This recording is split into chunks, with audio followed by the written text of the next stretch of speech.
pong mabagyo at maulan na umaga na naman.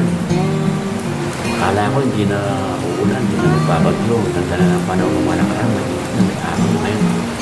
Umulan na naman ngayon itong umaga nito. At ito po, dahil umuulan, wala tayong dalang mga beans. Ito na muna ang dati nilang kinakain na ulan. Ang dami po. Ang dami pong fermented vegetables. Gusto naman nila yan. At yan pong papakain natin ngayon. Plus yung darap mais, darap palay, at saka yung commercial feeds.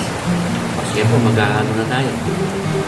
Mamaya po, subukan kong gamitin yung isang camera na waterproof para ma-document naman natin yung pagkain nila. At kasi ito po, cellphone to, pwede makapagpasahin. Kasi po, mag-aano muna ako. Ito po, idadagdag ko itong tirang kanin sa pakain sa kanila. Sige po.